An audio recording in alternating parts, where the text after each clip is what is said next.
Hey everybody, welcome back to Emma's Pearls. We're glad that you are here. I do want to stop and just take a minute to talk about Charlie Kirk and that great loss. And I have followed him for years and um, got to go to um, a gathering that he had a little while ago here in Utah, and just an incredible guy that turned people to God. He was political, very political, but he was also very much a great man of God and didn't hide his faith. And it's heartbreaking what happened, but I'm grateful that we were able to know him and that he was here. So pray for his family, his wife, and his children. Um, do you want to introduce our guest today? Yeah. Well, I would like to say also, our thoughts and our prayers are with Charlie Kirk and his family and their friends, and we all feel a great sense of loss. It's beyond words, and we we all have our own belief system and our convictions that we stand with, and I firmly stand with a lot of what he stood for and his faith and his testimony. And we just pray for healing to happen.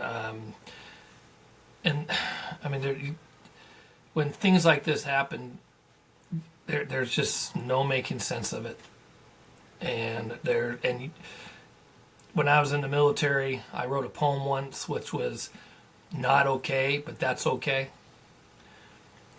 Because when things like this happen, there is just no not being there. You just cannot be okay with it. And the pain is there, the hurt, the heartache, the sorrow, the sadness, the mourning. And we need to unite as a nation and stand for what is right and what is true, just like Charlie did. Yes. And I love what his wife, now his widow, said. They do not know what they have unleashed. And it's only the beginning of the message of strength, of testimony in God and in Jesus Christ that this has ignited. For sure. For sure. We So just have I'll to stand turn the up time now. over to what's that?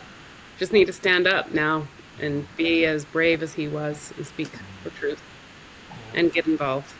yeah. So I'll turn the time over to Steve.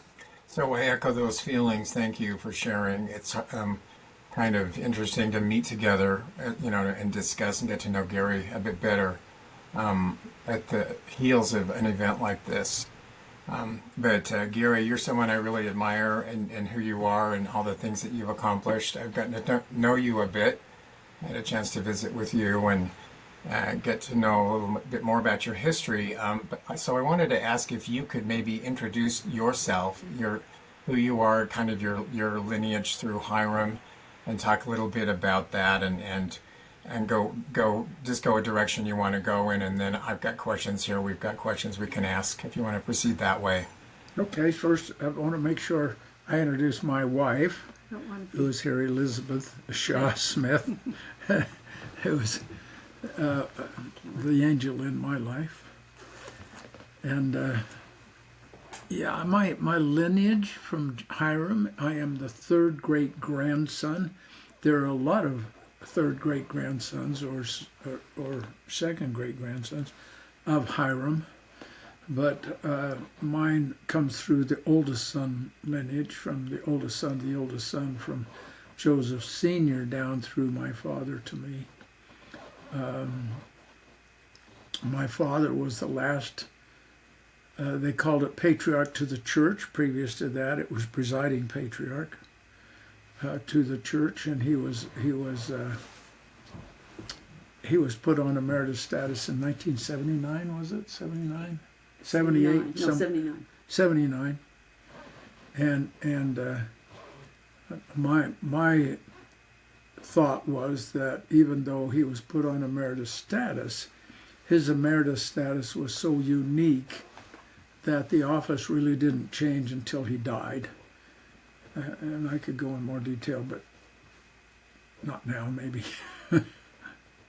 Well, Gary, can you talk a little bit about you have a unique heritage within the Smith family, and especially, the Hyrum side and this patriarchal side. And I know that you've written a book, Lost Legacy. Can you talk a little bit about your journey there? You had a co-author, Irene Bates. Irene Bates. Yeah. Tell us a little bit about your journey if you want to start there. I'd be happy to. I started being interested in writing something about the history of the hierarchical development of that office back in the 1970s, and I went in and talked to Leonard Arrington in the church history office, and when he was church historian back then, and he was very excited about the project and encouraged me very strongly to do it myself, although I was really trying to get him to give me referrals for somebody else that would do it because I didn't have time. But he encouraged me, and he also said that the book needs to be written with the format of the philosophy of what's his name? Max Weber. Max Weber. Max Weber, he's a German sociologist who had some theories about how social organizations develop and survive, including religious organizations. And we used that in the book as our framework, as a matter of fact, because it fits so well. And I'll try and do this as shorthanded as I can. The concept that Max Weber was that very often new religions or new organizations start with a beginning charisma. He called it charisma, and very often it's familial charisma, which meant family, and then eventually it can transfer, or he used the term routinization of charisma, into an office organization where it's no longer family but office. And he used charisma interchangeably with authority. So we kind of, once we explained that in the book, we just used authority after that. But a good example is, one of the things he said was when both familial charisma and office charisma can exist in an organization at the same time. But when they do, one will have all the power and the other will have none. They cannot share. And so, that's very clear with the English monarchy. You can look at that. There was a time when the English king or queen had all the authority, and whatever authority the parliament had was nil or next to nil. Now the parliament has all the authority, and the familial is window dressing. The royalty is window dressing. They cannot share it. And I think that's shown out there as one example. But when it comes to the church, our position was, as when we were writing this, is that the church started out with familial charisma. It was the Smith family. And it's pretty hard for any really good historian of Mormon history to ignore that. It was the Smith family that held behind the prophet. And even though an office organization had been created by Joseph, and they both existed in the organization at the same time, up until the martyrdom, the familial authority really had the ultimate authority and the office none. Up until the martyrdom, when push came to shove, it was Joseph and Hyrum. They would decide what was going to happen in the church. And in fact, and even Brigham Young concedes this, and there have been several other good authors since then, historians who have confirmed that had Hyrum survived Joseph, he would have been the next president. And I can't go into all of that right now, but the fact that he didn't survive meant that in a very sudden time and way, it changed from familial charisma or authority into office. The office was the Quorum of the 12. And, my position has been, and my belief is, that was necessary. It was necessary for that to transform from a family-governed church to an office-governed church. And I say that in the book.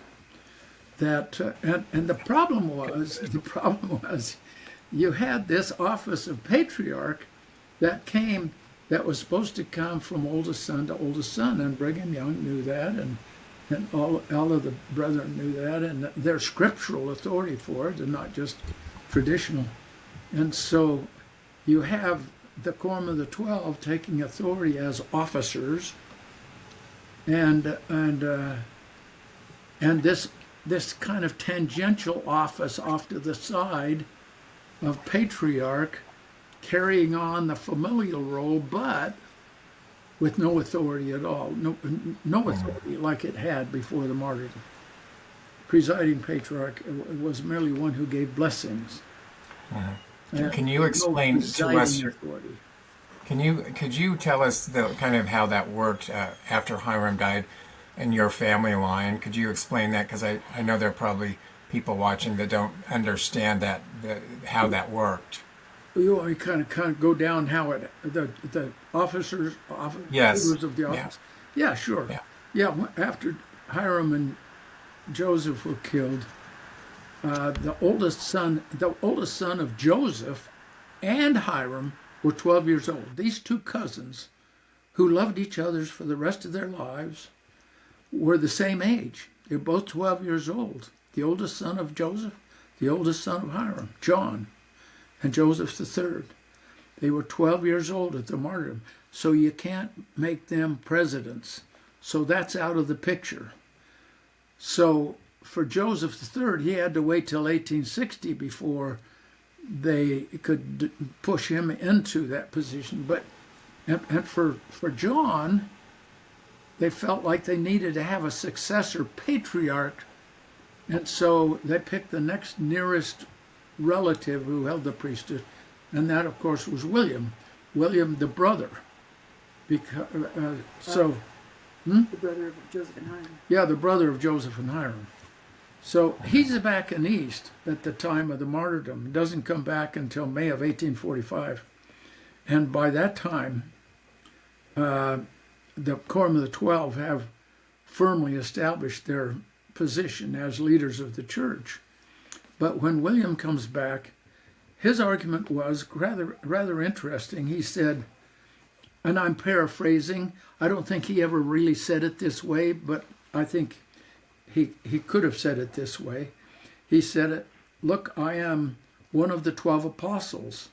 So now that the church is governed by the 12 apostles, each of us 12 have the same authority.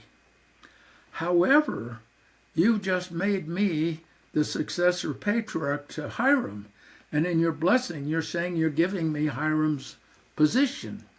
Had Hyrum succeeded Joseph, he would have been president. So that makes me more than any of the other 12. Besides that, I'm a Smith. So he promoted himself to take over as president ahead of Brigham Young during the period between May of 1845 and October of 1845, at which time in October he's excommunicated. Now, there's a lot that goes in between there, and he gave a lot of wonderful blessings, but the bottom line is, and and there were a lot of Smiths supported William. I mean, Emma was supporting, even Mother Smith, Lucy Mack, came forth with a vision that said William was to be the next president of the church, and things like this. And all this was going back and forth with Brigham Young, but I'm not going to get into all of that. The bottom line was, at the end of that few months, William is excommunicated. If I may add just a caveat on to that, in October 1845, they were getting ready to conclude a 3-day conference, and they had been discussing about the trip to the Rocky Mountains, the trip to basically leave Nauvoo and go west. And Mother Smith requested Brigham Young give her an opportunity to address the saints, to which she did. And she says, "Many of you here did not know my husband or my sons, Joseph and Hyrum." And then she says, "And they are all gone, except for poor William, and I do not know where he is." But then she goes on to say, "I feel that the Lord is going to have Brigham take the saints far away. If I could go, I would go. And if I go, my family will go with me. If I don't go, my family will not go with me. But if I go, please promise to bring me back and bury me next to my husband and my sons." And that's an important testimony from Mother Smith, where she knew that Brigham Young was going to be led by the Lord to take the saints far away. And she knew the conflict that was between the quorum and William, but she didn't use that as an opportunity to subvert the quorum of the 12. And that is something that's very important to remember when we are discussing about that time period. There were a lot of unknowns, but Mother Smith did show support for Brigham Young and him leading the saints away. Well, that's a good part put into this whole scene of what happened at that time. But when it came to the patriarch, which is what I'm trying to follow down, because William was excommunicated and they were having to leave with very little time or preparations to do it, it wasn't, and John was still 12 years old, the oldest son of Hyrum, so they didn't choose another patriarch or another president until the fall of 1847. So they talk about the apostolic interregnum. You could also call it the patriarchal interregnum, because during that period of time there was no patriarch either. And when they created a new first presidency in the Canesville Tabernacle in the fall of 1847, they not only created a new first presidency, which extended out from the 12, not just part of the 12, but 12 plus 3, but they said, we are going to have a patriarch also. We must have a first presidency and patriarch for all time, is the way Brigham Young said it. So they decided, okay, who are we going to get for this patriarch that we need? Young John is now all of 15. I don't think so. So they went to the next nearest relative again, which is Uncle John, which is the brother of Joseph Smith Sr., who had been actually set apart as a local patriarch. So they decided in that Canesville Tabernacle that he would be the next presiding patriarch. And they sustained him as such. But of course he's not there because they left Uncle John in the Salt Lake Valley. They had gone out there in 47 and back again before this meeting in Canesville. And when they had gone out there, they left Uncle John in charge. So when they got back in the summer or fall of 1848, they advised Uncle John that he had been sustained last year as the patriarch, and then they ordained him. And he served as the presiding patriarch until he died in, I think it was 1854, something like that.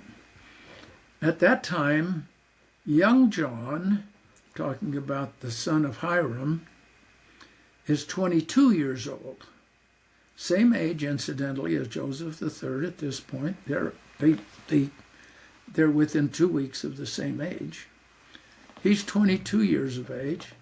So at that point, they decide he's old enough to be made the presiding patriarch. And Brigham Young ordains him, and he remains the presiding patriarch until 1911 when he dies. I'm going through fast here, but in 1911 when he dies, and then when he dies, at that point, John's younger brother, Joseph F. Smith, is president of the church. And so they say, okay, we'll go to the oldest son of John. The problem was John's oldest son, whose name was Hyrum Fisher Smith, was not living the word of wisdom. And at this point, finally, the word of wisdom is becoming a little more important. And he was separated from his wife at the time. So they decided, well, let's skip a generation and go to Hyrum Fisher Smith's oldest son, which is Hyrum Gibbs Smith, my grandfather. And Hyrum Gibbs Smith was the president of the Los Angeles branch of the church. He had just graduated from USC Dental School, valedictorian of his class, was eminently qualified and worthy to be called to the position. So he had to back up from California and come back to Salt Lake and take that position in 19. John died in 1911. He was ordained in 1912, and then he was in that position until he died in 1932. And he was very young when he died. He was only 52. So by that time, his oldest son was only 25. And although John was old enough at 22, it's interesting how the geriatrics, the leaders of the church are getting older. So at 22, back in John's time, it was old enough for that. My dad's age at 25, it was. But Heber J. Grant did not feel it was older. Nor did he feel. And my father's name is Eldred Gee Smith. I'm getting the names here. Yeah, and you never knew your grandfather, Hyrum G, did you? You were born after him. That's right. He died in 1932, and I was born in 1938. Wow, you just barely missed each other. Yeah. So at any rate, Heber J. Grant, who was very opposed to John who had held the office for 50 years earlier, his lack of practicing the word of wisdom, even though it wasn't that unusual during those years, now Heber J. Grant felt like virtue runs with the blood, and that the blood of John would take the blood of that failure to live the word of wisdom enough, whereas the blood of Joseph F. Smith, the younger brother, was a pure blood, so he wanted to go there. But the Quorum of the 12 disagreed. Wasn't it more polygamy than word of wisdom? Well, it was polygamy up until the time John died. Polygamy was the big bugaboo with John up until Joseph F. became president of the church, because he wasn't practicing polygamy, and I can go into that. But after John died, even though word of wisdom wasn't that big of a deal during John's life, Heber J. Grant brought that up as a factor. And So I have to insert here. okay, I was an associate editor of the Ensign magazine in the late 70s, early 80s. And I remember an article coming through. We were doing a big issue on church history for the curriculum year. And it had photos and journal entries, and it talked about cuspidors in the temple. And we had a picture. And we were all kind of showing this around the staff. Oh, they had spittoons in the temple in the early 20s or late teens, I guess it was. So, it wasn't that. Gary says that the word of wisdom was a huge thing for John. I have a great aunt who was still drinking coffee when I was at BYU in the 1970s, and she said she cleared it with her bishop, because she needed it medicinally. These things were handed down. We had a great story about President McKay and J. Golden Kimball drinking coffee kind of on the sly as they go up to the Sunday school thing, and I don't know. It was anyway. The word of wisdom thing was honored in the breach a lot, I think, in those early days. And it was a word of wisdom, not a commandment until a little bit later. It took a while for all of that Yeah. to all of those things, especially the word of wisdom was a word of wisdom, and it took a while for but that when to. this comes Yeah. to hitting the fan in 1932, when you have to make a decision on whether or not my father's going to be called, Heber J. Grant reached back and saw that ancient kind of history of my great-great-grandfather's John, of living the word of wisdom, and used that as a reason why my father should not be called, even though my father had never had a cup of coffee in his life or had a drink or anything. He felt it went in the blood. So the Quorum of the 12 sent in 1832. They sent 1932. Excuse me, 1932. They sent him. I have copies of these letters. They're wonderful. The letters from the Quorum of the 12 to Heber J. Grant saying, Eldred G. Smith is completely worthy. He's served on a high council. He's currently serving as a bishop. This is by 33 in the North 20th Ward, and we support him to be the next presiding patriarch of the church, to succeed his father. And Heber J. Grant just says, "Oh, I don't feel comfortable with it. So they agreed to put it off for 6 months. So the next 6 months they agreed to disagree, and they put it off for another 6 months. And this went on for 10 years. For 10 years. And because neither quorum could agree, they agreed that they could not move forward because they felt that both the quorum of the first presidency and the quorum of the 12 must be in agreement or you cannot move forward. And so they didn't move forward for 10 years. So now my dad went from age 25 to age 35. and now he's married. And it's true he doesn't have a college degree, which is something Heber J. Grant wanted. The problem was when my grandfather died in 1932, that's the beginning of the Great Depression. And they didn't have a retirement system for widows of general authorities. So my grandmother was destitute. She had 8 children. And my father was the oldest man in the son, and he had to support that family. So he couldn't go to college. He had to get whatever job he could in the middle of the Depression to help support that family. So he doesn't have the college degree that he was gave on. You wanted to say something, dear? No, she didn't. Okay. Hey, Gary, what was your memory? You obviously have memories yourself as a young boy of that period, don't you?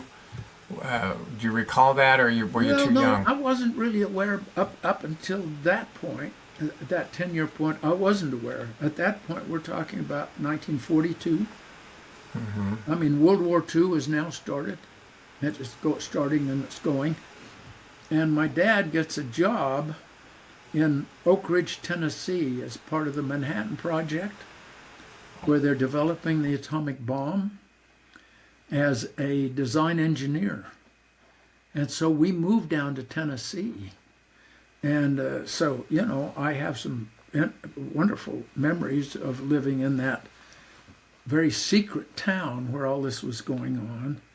But before we left, after 10 years,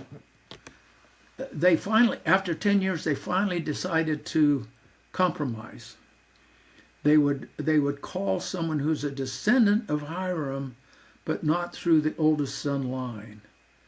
So they called a man called Joseph F. Smith III, kind of to keep him track of all the other Joseph F. Smiths that are all over the place. Anyway, they called him. He was a professor of speech at the University of Utah.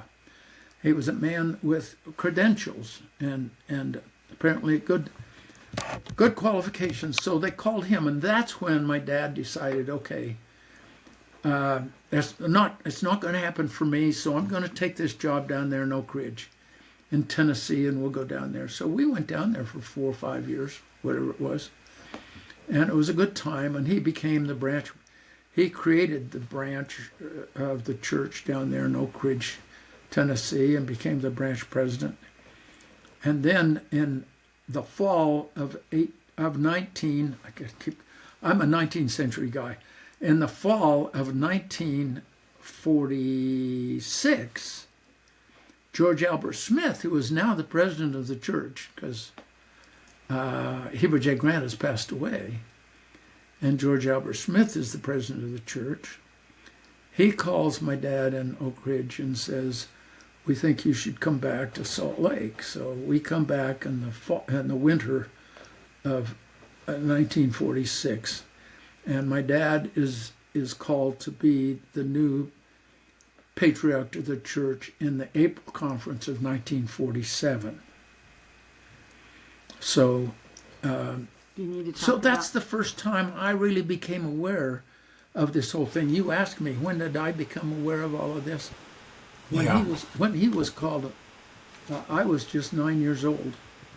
What do you remember about that day? Do you have a specific memory when that happened? Well, I just remembered it was a big deal. My dad was going to be a general authority, and almost immediately people in my ward, guys, would come up to me and say, "Are you the oldest son of your father?"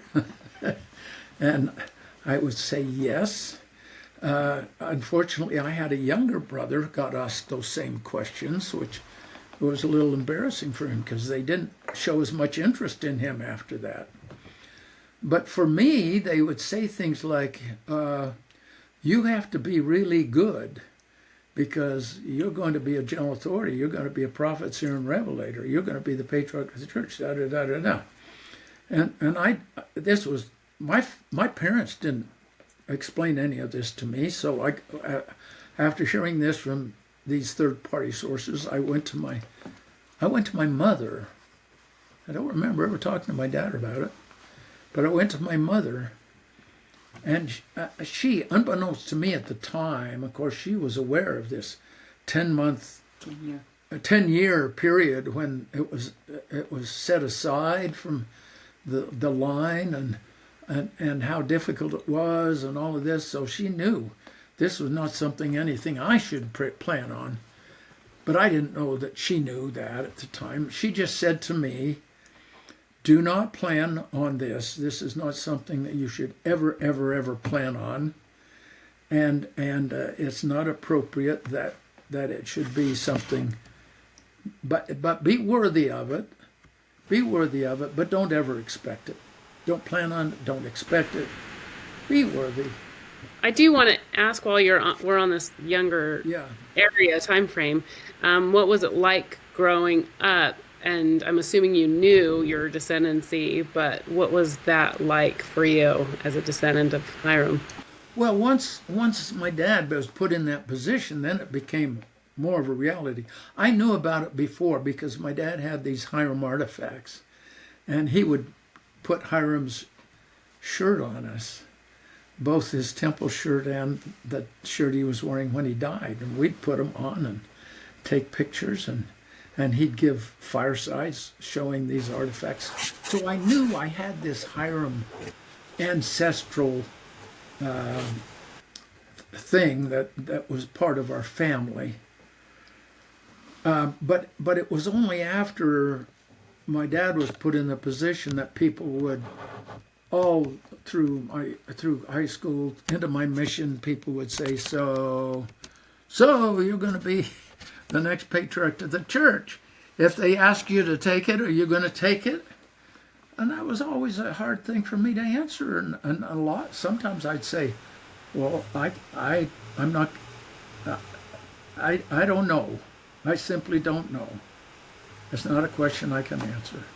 Well, Gary, did they ever ask you what that questions about what a patriarch does? I'm curious to know how much you knew about that, and maybe patriarchal blessings. You know, do you have any insight there, or stories about your dad and going all over the world, really, and people coming to him for patriarchal blessings? Isn't that right? Yeah, all over the world. And people didn't ask me that much about what blessings were like. I think people had a pretty good understanding. I don't remember people asking me to help them understand what a patriarchal blessing was. But I was aware that my dad's, his practice was to tell people to not get them too young, to wait until you could understand what the meaning is, and then to read it frequently afterwards. And it's interesting that in the earlier years, it was not uncommon for people to get multiple patriarchal blessings. Heber J. Grant had 5 or 6 different patriarchal blessings from patriarchs, including my grandfather. And he wanted a second one from my grandfather, and he refused. This little story goes behind that. But what was the question? Where you ask about what, and your dad, tell about when you were sat in there when your dad gave patriarchal Oh, blessing. well, when I got back from my mission. Because when you know your parents, you know your parents did not walk on water. And my dad did not fit the framework of the typical general authority. He didn't write books. He wasn't an orator.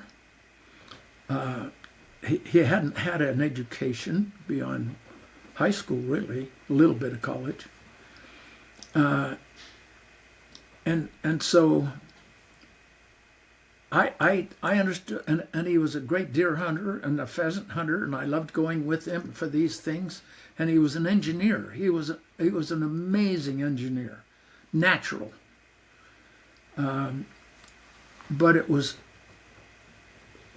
But I knew that he wasn't a perfect guy. So after my mission, I went down to have lunch with him in his office, downtown Salt Lake, and he said, we're going to have to postpone lunch because I've got some people I have to give blessings to. And he asked the people, he said, would you mind if my son sat in the corner of the office while I talk to you and give these blessings? And they said no. So I sat in the corner, the fly on the wall. And first of all, the first point I want to make about this little story is that my dad didn't believe that giving a patriarchal blessing was crystal ball stuff. This is not fortune telling. And he would say that to people. I am not here to tell your fortune. I do not have a crystal ball. I want to give you some guidance, some inspired guidance for your life. But it's not something you have to follow. It's something that's an option. And then he would spend some time with these people, and he'd say, tell me about yourself. What's your life been like? What are your strong points? What are your weak points? And I think some of these people wanted to say, I don't want to tell you all of this because I want you to be in the crystal ball and tell me things, and then I can say later, you didn't know. But he said, no, I want to know. He pointed out the revelation given to Oliver. Oliver Cowdery, when Oliver Cowdery tried to translate, and he said, you have to figure it out in your mind first, and then ask for inspiration on whether it's right. So he would always get as much information as he could about these people, and then he would figure out in his own mind what might be appropriate, and then he would ask Father in heaven to inspire him on to go from there in giving these blessings. So at any rate, with that background, he did this with these people. He talked to them. And then I just want to interject here. David maybe could share a bit, because you went to his office and had your patriarchal blessing. Yes. Want to talk about that?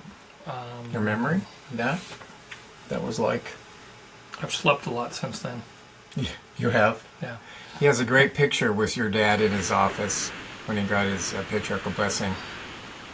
Yeah, he also gave me my patriarchal blessing. Oh, did he? That's great. And my brother's, but go ahead, David. Well, it's a conversation that some of us have had with some of our patriarchal blessings, not where we've shared the entire blessing, but we've talked about pieces, and we've been like, wow, that sounds kind of like my blessing, or wow, that's really kind of similar. And hearing what you just shared, it explains a lot of why there were similarities between the blessings. when you give 18,000 blessings, are there not going to be similarities between the blessings? I mean, that's how many blessings he gave. You're going to have that. But at any rate, in this particular instance that I'm telling you about, I sat there and then I listened to him give the blessing. And I was impressed with how this is a man. I said, who is this man? To myself, who is this man? I don't know who this man is. He is saying things that he is not capable of saying with his education, with his engineering background. How can he be saying these things to this person? And yet he did. And it was a great inspiration to me that he was called to this position, that he was inspired to give these blessings. I'll make another point. At one point, one of the general authorities was asked to review his blessings to see if he was doing okay. And the report was, the beginning and the ends of his blessings seem to be all the same. It's only the middle of them that are unique. And my response was, well, duh. You start and you end in very similar things. It's got to be the middle that's got to be unique and tailor-made for the person that was receiving the blessing. And they saw that there was a great deal of difference in the middle of the blessings. So maybe he was inspired after all, even though he was just my dad. Well, I would like to testify that he was definitely inspired. And he was a really, really good man. We love him. We miss him. And I found the picture that Steve mentioned. Oh, that's my dad with you. Oh, that's a great picture. He has good white hair. So as you can see, my memory went with my hair. Yeah. You were so young, David. Thank you for sharing. I know. That was on the 18th of February, 1991. 91. So that was after he was put on emeritus status. Yeah, that was eight months before I left for my mission. Oh, good. Where did you then, go? Taiwan. Oh, awesome. And this was that same day with my mom, Gracia. Oh, my yeah, stepdad, Gracia. Hyrum, That's your mom, Gracia, of course. and my grandma, Lorena. Oh. So they were all there when I received my blessing from your father. Yeah, Dad and Gracia were very, very close friends, and she's been a friend to me too. Okay, where are we going? Can't hear. We can't hear. Well, that's Okay, because they haven't asked me another question. so No, I was asking Angeline if for her memory, if she has one. You said you got one from Eldred as well. Oh, yeah, my brother and I had him at the same time, and I think I was 16, but it was clouded with a whole bunch of other things that had happened. Like you talk about your dad and how we know our parents better, and they're to us they're not like general authority figures, that's right. and I think that was very much my mind frame back then. Not Eldred, but my own family issues. Is I think it kind of it was a rough day just because of things that had happened that day. So I don't honestly remember a lot of it. I just remember, I don't even remember who went first. I do. I love Eldred, and that wasn't the first time I've met him. I've met him many times, especially when my parents would bring him so we could see Hyram's clothes and the box that the plates were in. And so we've met on many occasions, and I've always felt that he was an amazing man with a strong spirit, and I've always loved that. Thanks for sharing that. He was a good man. He Mhm. Well, lived to be I 116. Oh, No, I would 106. I'm like to sorry. caveat. Well, Sorry. I just exaggerated. 106. That's old enough, but you know the joke is that when he reached 100, we all expected him to die because after all, he was 100 years old. So then he told us he was the fourth Nephite.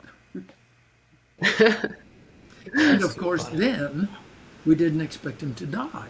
Well, maybe he was Gary. We thought he might just walk the world, as the fourth Nephite. yeah. So So, So, then, so then when he so, died at 106, it was a surprise. wow. my mom's probably going to click her tongue at me at my next comment, but uh, my mom walks on water. I don't know what's wrong with your parents. She's always been super great to me, so I'd agree with that. Hey, Gary, I want to make sure we talk a bit about what you're doing now with writing about John Smith, because I know that's really important for you to kind of switch topics a bit, because for the sake of time, I want to make sure you can share a bit about him, Well, what I've you've got learned. enough to take another whole session on that. Well, that's true. You want to share We can anything? Just go. We can tell go us. a bit. We can go longer. Yeah. So Tell us a little bit about him, because I know that it's really important. He's your great What do you grandfather. guys know about John Smith? That John was Well, the oldest son of Hyrum, that was the older brother of Joseph F. What do you right, know and about he's the son of Jerusha. right? Yeah, that John Smith. There's a second one I know you're going to bring up. Another John Smith, Hyram's son. Oh, this is Oh, it's the Right. same one. That is who we're talking about. Oh, you're Same talking. I'm one. sorry. But He's the son there's of Joseph's Jerusha. brother, and then Hyrum, the other Hyrum, Uncle John. or Yeah, John. I Uncle mean, John is the brother of Joseph Sr. So, John, young John, I hate to get started here because I don't think we got enough time for me to. But I'll start if you want.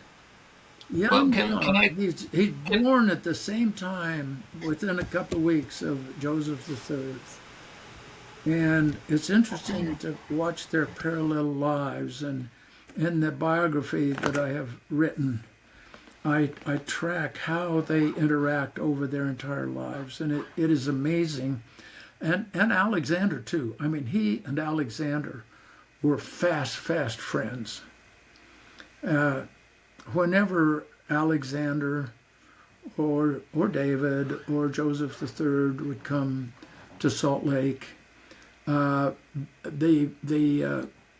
the populace in Salt Lake were forbidden to give them any aid or comfort because they were, after all, Josephites, and we were Brighamites. And so they stayed with John. All of them stayed with John, and he would not have it any other way. He loved his family. He loved his Smith family. And this goes to not just the sons of Joseph the prophet, but to other first cousins. You all know about Ina Coolbrith. You know who Ina Coolbrith is?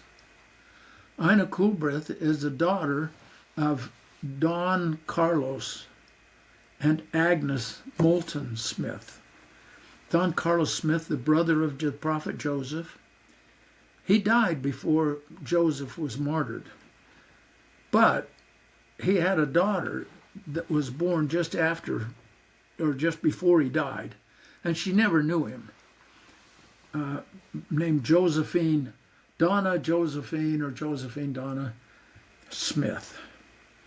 And her mother, Agnes, became a plural wife of Joseph Smith. And when Joseph was martyred, she became a plural wife of George A. Smith, which she didn't get the support she felt she deserved, being that plural wife of George A. So when George A., she went through Salt Lake with her daughters. She had 2 daughters. Her oldest daughter was also named Agnes, her own name. And then the second daughter was Donna Josephine. But at any rate, they went through Salt Lake, but then they went on because she had married another guy. I can't remember his name now. But by this time, she'd married another guy. And they went to California. And they stayed in California. But there's a wonderful letter when my mind gets going here. When Mary Fielding Smith dies, who is the stepmother of these children, stepmother of John, when she dies, Agnes, the widow of Don Carlos, writes from California this wonderful letter of consolation to John. And in that letter, she says that her oldest daughter, Agnes, would like to marry him, in effect. And it's interesting because the younger daughter, Donna Josephine, was kind of sweet on Joseph F. Smith. And Joseph F. Smith was pretty sweet on Donna, or Josephine. They called her Josephine. But anyway, they were sweet on each other. The problem was Josephine became embittered, probably through influencing from her mother, became really embittered toward polygamy. And Joseph F. was the greatest proponent of polygamy that you could have during the last half of the 19th century. And so they would have these strong letters to each other saying, Joseph would say, "You need to come to Salt Lake," and she'd say, "Are you kidding? It's a bed of vicious sin out there in Salt Lake City," and so forth. So I've got a letter here that would curl your eyebrows from Josephine. But this, I would love a copy of. Josephine, huh? What? I would love a copy of that. You'd like your eyebrows curled? I'll send you one. I'll send it to you. But at any rate, Josephine becomes a great poetess of California and becomes the first poetess, the state, what do you call it? A laureate. Was that? I thought it was What do you Agnes call it? Poet laureate. I thought it was No. Agnes Coolbrith that was the. No. It's Josephine. Okay. And she changes her name to Ina Ina. Coolbrith. Oh, that's right. Coolbrith is her mother's maiden name. So she changes her name to Ina Coolbrith because she doesn't want anybody Wow. to know she's a Mormon. Wow. Because she doesn't want this world that she's become a part of to no longer accept her. And they would not accept any Mormon into the community. So And she was an important figure in literature. She knew a lot of authors and poets, and was quite well known. And Mark that- Twain, she was It was rumored that they had an affair, Mark Twain. Mark Twain. She and Mark Twain. Wow. And she may have taught Mark Twain a little bit he knew about Mormonism. Although there were a couple of letters she sends in between John and herself, and That's they're interesting. so touching. And so there's the letters between Ina and John that I find very touching, and there's the letters between Joseph III and John, because if you got the time, I'll take you through a little bit with Joseph III. Yeah, I'd love to hear. Okay, to start with, when they're 15 years old, John is headed west, and Joseph III is staying in Nauvoo. And John sends a letter, and at 15 years old, they're both the same age. He sends a letter trying to get him to come west with him because he has gone to west to the winter quarters. He ran away from his family when he was 13. Anyway, he sends a letter to Joseph III to try and get him to come, and this is his Joseph III's letter back. Cousin, you know me better than to suppose for a moment that I will or would condescend to be dictated by any person what I shall write and what I shall not write. You expiate largely upon helping to roll on the great work in the track of our fathers. If you mean by this that I must support something or other, spiritual wifery and the other institutions which have been instituted since their deaths, meaning fathers, for you very well know that they never upheld such doctrines in public or practiced them in private. I most assuredly shall be your inveterate adversary. I do not now, or shall I ever countenance such iniquity, so help me heaven.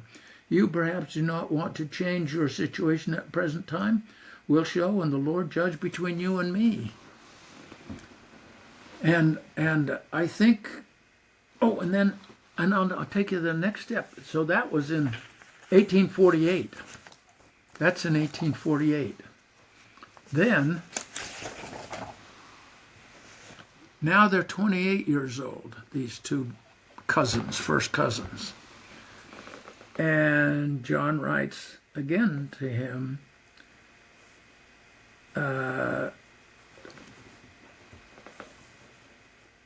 trying to talk him out of taking the head of the reorganized church. And Joseph III, John doesn't keep his letters, but anyway, Joseph III writes back and said, oh no, this is a conversation. This is in Joseph III's memoirs. He has, as you know, wonderful memoirs. And unlike John, he wrote and wrote and wrote.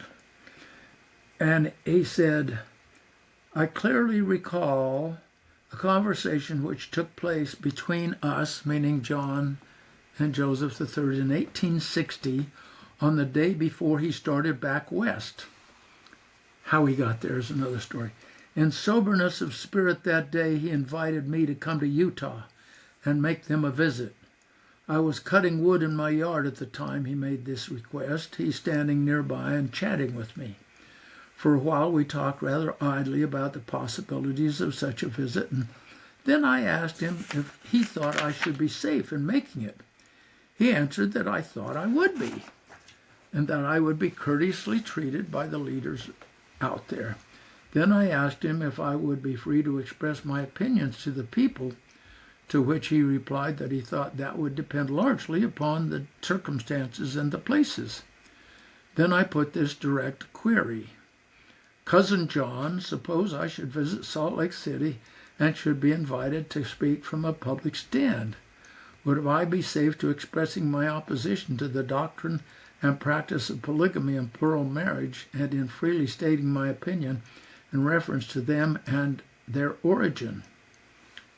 Well, Cousin Joseph, I do not think you would be so foolish as to speak against the doctrine in so public a place and manner as that, and in the presence of those who would likely to be on the platform with you.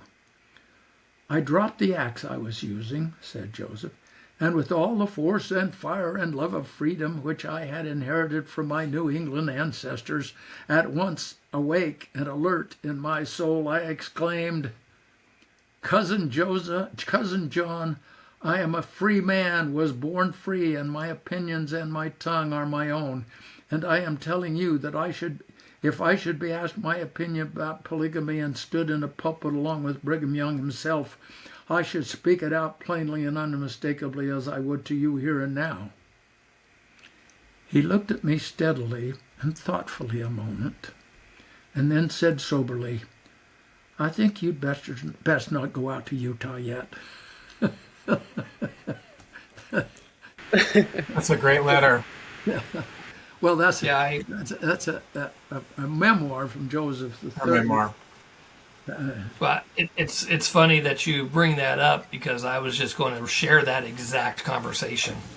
I had pulled it up, and my source is a 1980 BYU Studies paper written by Buddy Younggreen Yeah. titled "Sons of the Martyrs: Nauvoo Reunion 1860." Okay, but then Joseph the Third comes out to Utah to try and Yeah. convert the Mormons, and he stays with John. And there's wonderful entries in both Joseph the Third and John's memoirs about how he travels with John, and John shows him the town and explains things. And Joseph the Third becomes especially fond of John's wife, Helen, because Helen is very, very opposed to polygamy. And so Joseph the Third and Helen become very close friends. But John, Brigham Young ordered him to take a second wife. And so this was shortly after he was made patriarch. And so he did. And it was against the recommendation of his, or approval of his first wife. But he did. And the letters between both him and Helen and John are fascinating and touching and heartbreaking. But he goes on his mission. I mean, Helen, for instance, says to Joseph the Third, Joseph F. in one of her letters, saying, "Well, John's got another wife. The dam is broken now. It doesn't matter how many wives he gets." But then she says, "Lord knows I'm a Mormon, but I ain't no polygamist." And she never was. And so John goes on his mission to Denmark, comes back in 1865, and basically abandons that second wife after that. Never. He does some efforts to help support her, but never has any relation. So he's monogamous. So for his cousins in Nauvoo, he's a fellow traveler. But for the people in Salt Lake, including Joseph F., he's a traitor. They call him a Josephite. I mean, there's nothing worse you could call him than a Josephite during those times. And he says in one of his letters, "I hear they're calling me a Josephite, and it doesn't matter if they call me this or that. I will be the same person." I love that. And then toward the, I'm jumping over so much that I love, but as they get toward the end of their lives, John and Joseph the Third exchange letters. I gotta read you. I mean, and he had us one. I'm skipping over Alexander because he was very, very close. I would love to hear about Alexander. I don't mind taking more time. I would love to hear what you've got. Okay, I got to go back. Okay, Alexander.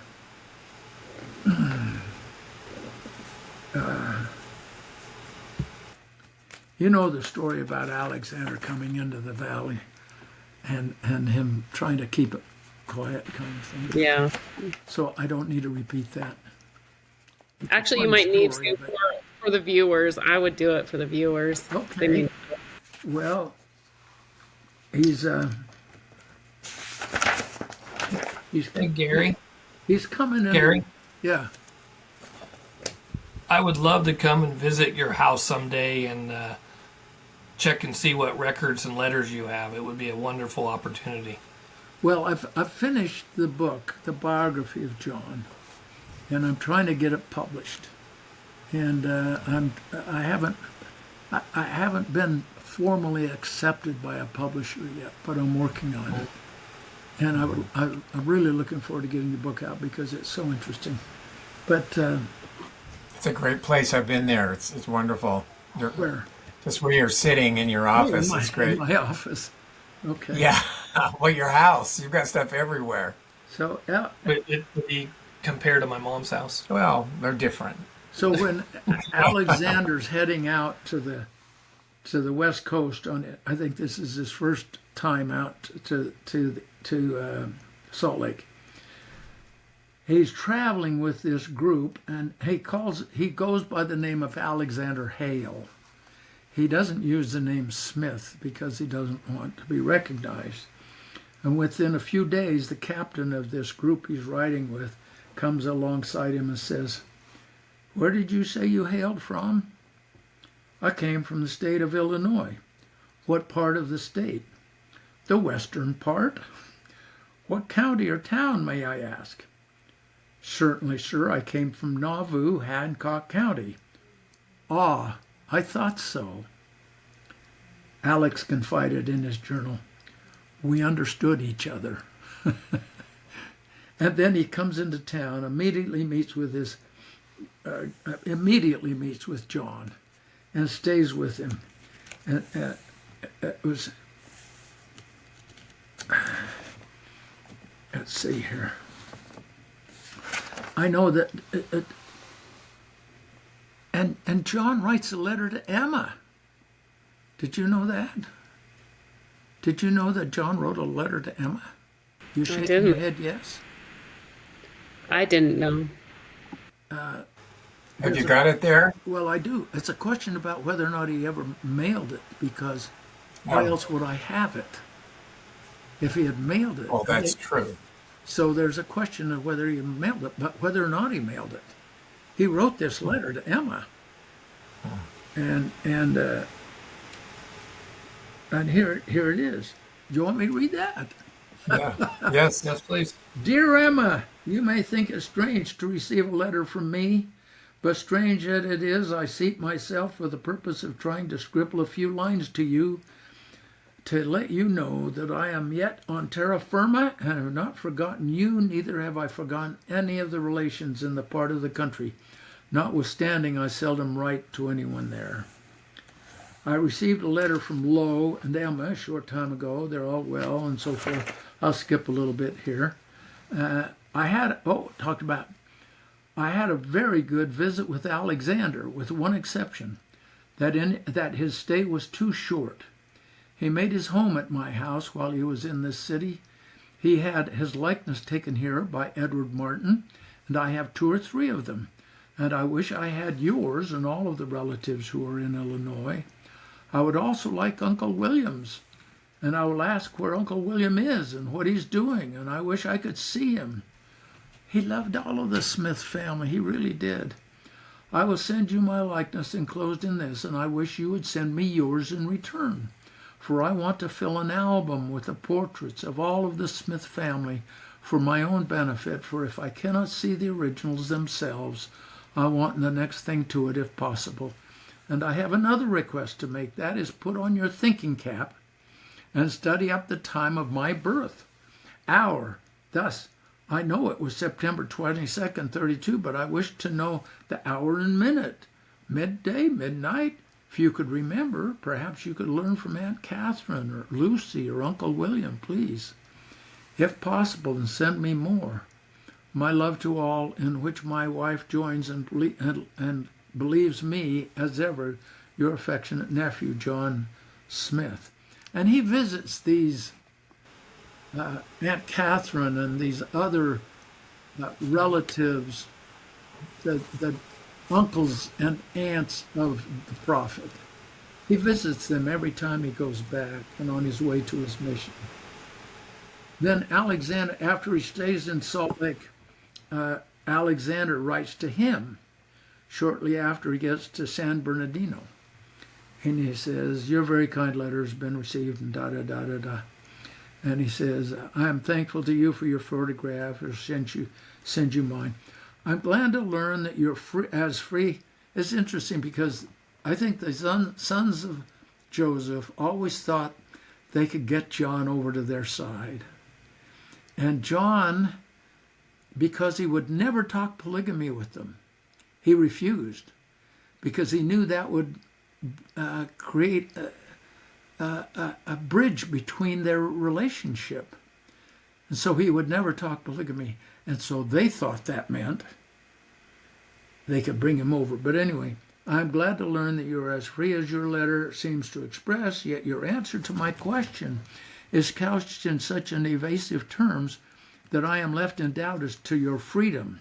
He thinks that Brigham Young and the group make it so that he can't speak freely in fear of his life, perhaps. I know when you and I talked upon the matters that concern our eternal welfare, you talked very evasively and appeared under constraint that prevented your expressing your real heartfelt convictions.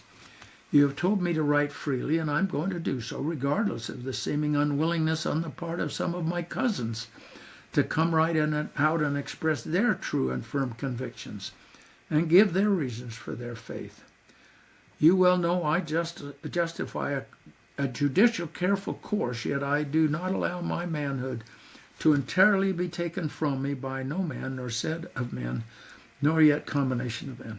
I am well aware that your position is such that you must needs act with great caution and forethought, more particularly if you do not agree with those in more exalted positions in that organization. John, I do not know how strongly you may be bonded in those secrets, oaths, and combinations that have been established in that organization to bind the members together in the absence of true love and power of God, which should bind the children of God more firmly together than any covenants or oaths that man can invent. I do not wish to begin a tirade of abuse against any person or persons, but wish to carefully investigate the principles of the respective churches and the individual right of the leaders of said churches. And I ask you to consider with me these points of importance to us. If I have it, I want it. If you have it, I want it. And if I have it, I want you to have it. I do not wish you to think this a light matter and treat it as such, but in the name of Israel's God, I ask you to give heed to the dictates of the Spirit of Almighty God and seek your true position, ere it be too late to retrieve what is lost of your time. And in this investigation, I will try to show you plainly where it is in your interest to come out of that modern Sodom. Great events sometimes cast their shadows before, and I feel impressed to warn you to get clear of the toils of those who wish you no spiritual good. And if we will further continue the subject, let me know. Until then, I am as ever your affectionate cousin, Alex H. Smith. So, Joseph III did the same kind of thing, thinking that John was pressured by the authorities. But in all of my research, that wasn't the case. John was a Brighamite. He just was not a polygamist.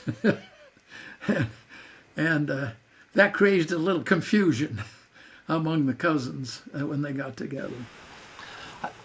I think what's important to acknowledge is that the cousins maintained very good relations, except for Joseph F.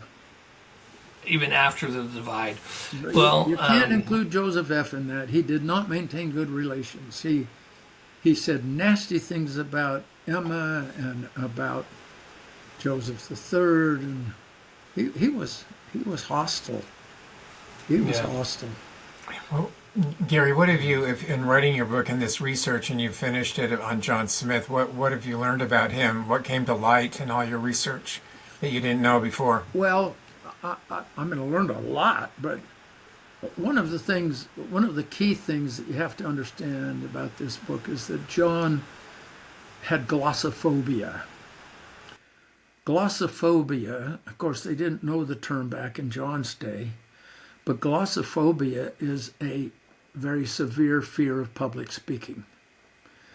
And it was so embedded into his personality that he came into a lot of criticism because they wanted him as a general authority who sat on the top level of the when they had General Conference, he would sit up there with the First Presidency, above even the Quorum of the 12, and they expected him to preach. And in those days, they didn't have microphones. When you preach, you talk projecting. And he had, and I don't know what causes it, and I don't know that even psychologists now know exactly what can cause that in someone's youth. But Joseph F., in fact, one of the things he says, criticizing his brother, Joseph F. speaks for 45 minutes, he said, and my brother spoke for 5 minutes. And he called him to repentance over this, And it's really sad, because there should have been some kindness and some understanding. When he was first made patriarch, they wanted him to come and give prayers in General Conference, and he'd turn it down. He couldn't even give a prayer in General Conference. And he worked on this, and he tried to overcome it. And as he got older and more practiced, he would give more talks and longer talks. But it just wasn't something, and he wasn't a writer either. He couldn't write books. Like Joseph F., they had different mothers, keep in mind. Joseph F. had a different mother. Mary Fielding is a different mother than Jerusha. And even though they both had Hyrum as a father, I think there was a lot of genetic difference between their mothers.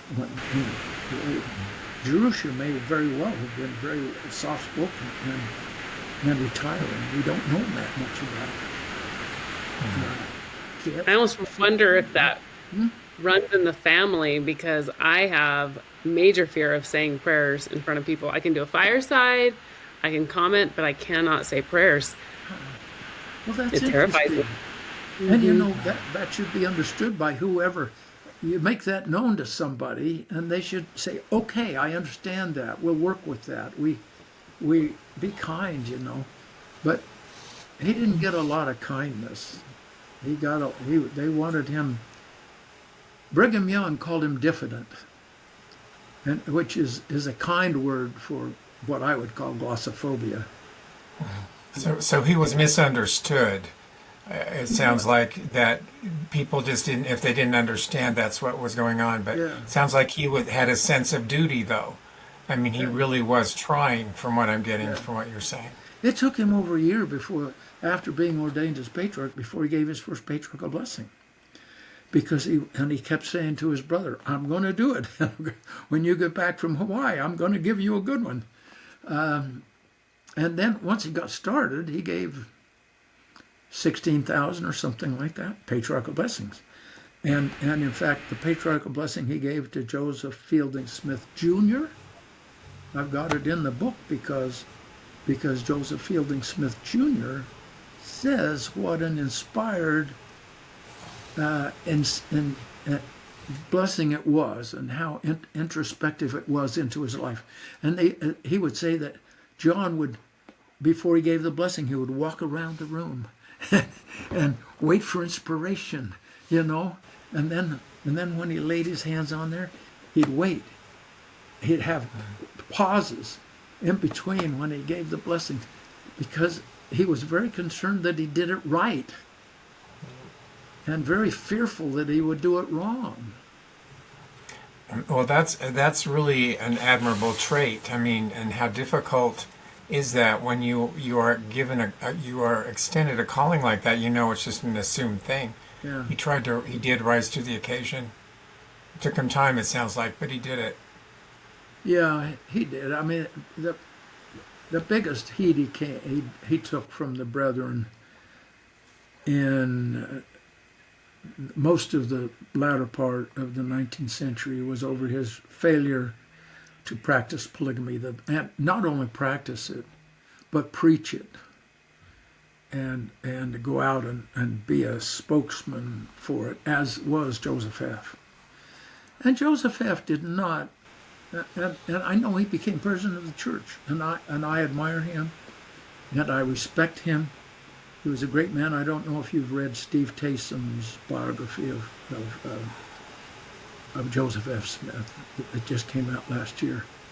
It's a very, very good biography, and it shows that Joseph F. had a violent temper and very impatient, and he worked on it through his life, and you know, John worked on his word of wisdom problem, and toward the end of the 19th century, he was living it pretty well. He was J. Grant, never forgot, but the earlier days. But and it's interesting because Joseph F. was demeaning in many times in the earlier years of them growing through the hierarchy together. But when he became president of the church, he had John ordain him president. And he had John go with them when they went back to the birthplace in wherever that was. In New York. The birthplace where they have the obelisk. Oh, you mean in Sharon, Vermont? Sharon, yes, Vermont, in Vermont. Okay. Okay. Yeah, yeah. They had a big church history tour that Joseph F. took everybody on, and after he became president, then he took John with him on that. And Joseph F. dedicated that. He promoted John a lot once he became president of the church, and was much kinder to him after he became president of the church. And of course, John died before Joseph F. did. So, just to mention, the book that was recently done on Joseph F. Smith, is that the one's called Like a Fiery Meteor? Exactly. I've actually have it on Audible. I've listened to it twice in the last 4 months. Yeah. It's a really good insight to the life of Joseph F. Smith. And he talks a lot about the interaction between him and John as well. Yeah, he does. He does. In fact, I've pulled a lot of... He got a lot of that, almost all of that, out of the Joseph F. Smith records in the church library, which are accessible to me as well as him. But when I was going through this book, I got his book, and then I would, if there was a good quote from him, I would look at his footnote, and then I would go and verify it in the original, and then I could cite the original because I'd seen the original. But I quote him a lot because he says a lot of things just as an author that I thought were good about the relationship between Joseph F. was very devoted to his mother. He worshipped his mother, Mary Fielding, and the other children of Hyrum were not, except for Martha Ann, were not Mary Fielding children. And to Joseph F., they never really lived up to the Fielding standard. But at any rate, I've skipped around a lot. Well, Gary, maybe we can tie it a bit together and compare. I'd like to ask you thoughts about your dad, Eldred G. Smith, and maybe a comparison to John Smith, if we can go there a bit. Any similarities there, or have you learned some stuff you want to share about maybe your own dad? No. Probably the biggest similarity is that they have a position that has historic importance, which was no longer there. And so it created a frustration. I mean, even my grandfather, Hyrum Gibbs Smith, he was familiar with the history of that office. And he would, for instance, Joseph Smith Sr. ordained Hyrum to be patriarch, not Joseph. And Joseph confirmed it in General Conference that was the legitimate ordination. And when young John is ultimately ordained by Brigham Young says, I ordain you as your father would have ordained you, or would have ordained you had he still been alive. So there was this tradition that a person holding the office of patriarch could ordain their successor before they died. And that was confirmed by Brigham Young in that. Well, my grandfather, Hyrum Gibbs Smith, made the mistake, we know by hindsight, of saying in one of his meetings when they're just in the general authorities and they're sharing sensitive personal things, he says, I have one thing that nobody else has, and that's the authority to ordain my son as my successor. Well, that did not go over well by what is now an office church, an institutional church. It is not a familial church. And so he got in trouble for that. So that was probably the thing John and Hyrum Gibbs and my father all had in common. I might just mention that the reason my father was called was they had called this other guy in 1942, 42, who was a descendant of Hyrum, but through Joseph F., who I mentioned he was a speech professor at the University of Utah. So he had a lot of good credentials. Well, the reason why they called my father in 1947, that guy did not die. He went on to Hawaii to be a professor of speech at the University of Hawaii. The reason he was released is because George Albert Smith determined that he was a practicing homosexual. And so he had to be released.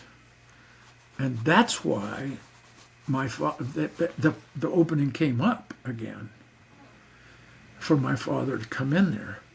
So the whole office is fraught with, John didn't practice polygamy like they wanted him to. For at least early in his life, he wasn't practicing the word of wisdom like he should have done. Then this guy is homosexual. So they're going like, what do we do with this office? Familial succession doesn't work. Yeah, that's what I was just going to say. We get to pick our own instead of having who was just born in that particular line. And Spencer Kimball realized that. He came to realize that this was just not a workable thing. And I don't know if he ever, and even in his own mind, said, okay, this is a familial position and this is an office church and it doesn't work.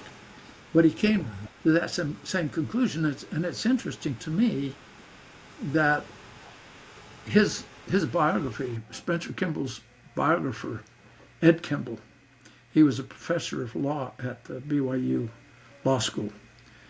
And he and I became friends. And he was the biographer of his father. And I did kind of biography of my father in Lost Legacy. And we talked to each other. And in fact, he said to me once, he said, the two most important things, most significant things my father did in his office as president was the revelation on the blacks, which said that blood doesn't matter, and eliminating the office of patriarch, which said blood doesn't matter. And I said, Ed, I can't agree with you more. Blood can give you, we're all blood smiths, right? And we honor our heritage. And we hope to live better lives because we recognize the good lives of other members of our family. But ultimately, blood doesn't matter. If we don't live appropriately, it doesn't matter what bloodline we come through. It doesn't matter. And it doesn't matter for blacks. It doesn't matter if their skin is black or their DNA says that they have a dark skin. And it doesn't matter if our DNA, as Smiths say, that we come from the founding Smith family. At the same time, I recognize that founding Smith family as the founding Smith family. That is wonderful and terrifically important. And my heritage in that is important. But it's not going to get me in the celestial kingdom. It may help me by making me more likely to live according to the principles that my forebears have given me an example of. But it's only that it will help me. And we all need those helps from whatever source. But ultimately, we got to get there ourselves. And that's why I'm so grateful for my mother's guidance when I was first told about my being the eldest son. She said, it doesn't matter, Gary. It doesn't matter. You just don't make it matter in your life. Just live like you're worthy of that if it ever happens. But don't ever, ever, ever expect it because it's not important. And I did that. That's right. I went to California That's and really, became a lawyer. yeah. That takes a lot of. Qualifies you. Yeah, let's Well, talk. that's not true. There are a lot of lawyers. But Let's talk about that. That's the familial charisma, right? I Coming even through. became a family lawyer later in my career, helping people get divorces. Wow. So, but but when it was working, it worked. I mean, talking about your dad going around all the patriarchal blessings and John Smith and all the work they did do. I mean, the familial really did work when it was happening. And it can help people. When my wife and I went on our senior mission to Russia, we were doing legal work, but the mission president there had us go with our PowerPoint of the Hyrum Smith artifacts, and he would have us go to little branches in Russia, around Moscow, and outside of Moscow, and give these firesides to Russian members and tell them about church history. And they had never learned any of this. It was extremely important to these people. And they didn't know. I mean, they had no... they weren't taught. Hey, Gary, They're not church history. They're not church history. They're not taught church history in a way that we were able to teach them, and they ate it up. Well, and that's because And it strengthened their testimonies. Right, but the main focus, and this is what was given to Joseph by the Lord, go to the world and preach faith in the Lord Jesus Christ, repentance, baptism by immersion, and gift of the Holy Ghost. That is the focus, and that's the focus of the prophet and the 12 apostles. It's about the atonement of Jesus Christ. That's right. And additional information about church history is it's kind of like the frosting on the cake of additional information. But what's important is that testimony. Yeah. And you knew my grandma Lorena. Yeah. And she, at the age of 64, gained a testimony of the atonement of Jesus Christ and the importance of it in her life. So much so, she was able to remove the prejudices of the family and say, the prejudices do not matter. What matters is the atonement of Jesus Christ in my life and the importance of my receiving baptism by immersion and receiving the gift of the Holy Ghost. That's so true. And then she learned the history, but because of that testimony, the history, she was able to work through the minefields that exist because of history. We just came back from a 2-day church history conference in Salt Lake City, where the title was "The Savior is in the Midst of Our History," and I think the message kind of was, don't get so pulled down into our history and our pioneers and our Smith family or whatever that we forget that it all comes up to the Savior, that Joseph was called by the Savior and his father in that first vision, and that the Savior is in the midst of church history is what they were trying to say. And I agree. I think sometimes we can become kind of a tunnel vision on our church history. I can get into John and his life and forget that John was a servant of the Savior. And that's the ultimate goal, and that's what you're saying. In fact, I wish I had known that you were there. Yeah. Were you there? Because I was there Ah, for the good. 2 days. Elder McKay And, gave a great opening talk. Yes, he did. In fact, I met with him a couple times on Friday, and I met with him on Saturday. And I came home and I told my wife and my mother, both of them, you two should be proud of me. I kept my ears open and my mouth shut. Well, good for you. Yeah. There were four. Yeah. There were four church historians there.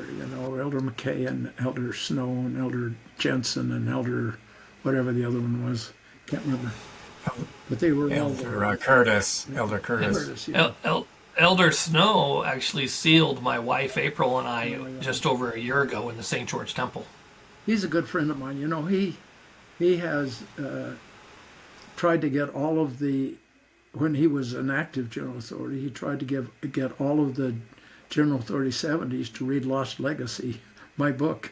And he said he gave it to Elder Holland, and he said Elder Holland read it and said he really liked it. So I was glad to hear that. Well, history's an interesting thing, though, because we do learn a lot from it, and what you're doing, I know you've done a lot of writing. We could bring up so much more. You've been so prolific. Your life as an attorney. I'm an amateur. You've got so much you could share. Well, I'm a professional aren't we all? lawyer, but I'm an amateur historian. Yeah. Well, but you put a lot of effort and heart into what you I've do. never made a dime out of my history work. Not a dime. Good. Well, I'm glad you It made has some money as cost an me a attorney. fortune. Well, you do some. You're doing great things, and it's really impressive, Gary. Good luck with your book, what you're doing. I hope that you find a home for it, gets published. Yeah, well, one way or the other, I'll get it published. Yeah. Yeah. It's when you compare it to Steve Taysom's book on Joseph F. Smith, it's not it's only 150 pages because John, there's not that much to say about him. He never did a lot of writing, and he was so diffident that he was kind of the fly on the wall. And so what I'm doing in the book is saying, oh, look at what this fly on the wall saw through his life to some extent, not entirely. But, Well, you have an interesting place in history yourself, being part of that family line, and the fact that you in guys are fact, too. but you could have had a place as It's a nice to meet patriarch you. yourself. Yeah, it's nice to meet you too. Well, In fact, I would love to hear more. I mean, time is moving and faster than we want, but I know you talk about the forensic side of Hyrum's death, and I was wondering if we could set up another podcast time and kind of collect more stories from you. Forensic side?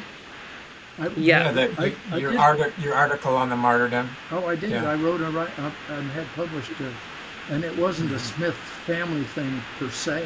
It was just, it was a forensic thing, uh, but it was important to show Hyram's importance along with Joseph, that they were Yeah. together. The mob needed to kill them both. Yeah. If it meant going back up the stairs after Joseph was dead at the well. They went back Yeah. up the stairs to make sure they killed Hyrum. Yeah. That was So let's set up another podcast time and we can go over that and other stories. I would like to first say thank you, Gary. From Angeline, myself, my mother. Thank you for your family. well. Thank you for your family. You know, Thank you, and well, this is. I mean, once again, I'm coming new into this picture. You know, I traveled the world in the military for about 24 years, and now I'm coming back, and Heavenly Father's bringing me back into the picture. But the message that has been given to me is to say thank you to all of the descendants of the early saints, and specifically to John and the children of Jerusha and Hyrum and Mary Fielding Smith and Hyrum and all of the early saints that sacrificed so much because of your family standing tall, honoring the priesthood, continuing the work of the salvation of the living and the dead by building the temples, but even more so, continuing to preach the gospel to the world. Joseph and Emma's prayers for their posterity have been answered, that 130 years after the martyrdom, Emma and Joseph were finally sealed to their children and their grandchildren. And we owe you and your families a debt of gratitude. So thank you. well, We love you, and we want you to know that we stand with you. and there are still members of our family who are with the Community of Christ Church, Yes. and you know Lockham Kai, Yep. and the way John was a friend with the sons of Joseph when they came over, Locke Mackay and I have that same kind of relationship. Well, that's good. He and I are good friends, and he has taken me into a few confidences, and I have, Well, we love our cousins on the Community of Christ side as well, yeah, because it's family. they did so much. You know, we're all family, and it's just a fantastic opportunity to have you on here, and I look forward to the next time we get to meet with you. So thank you. Oh, sorry, Gary. I'm happy. Say that again. Thanks, Gary. Thank you, Angeline. That was very nice of you to set this all up. Yes. Thank you so much, everybody, for joining us. And we will have Gary on again and get more stories and information. And so thank you for joining us. Like and subscribe and share. And we will see you next time. Okay, bye.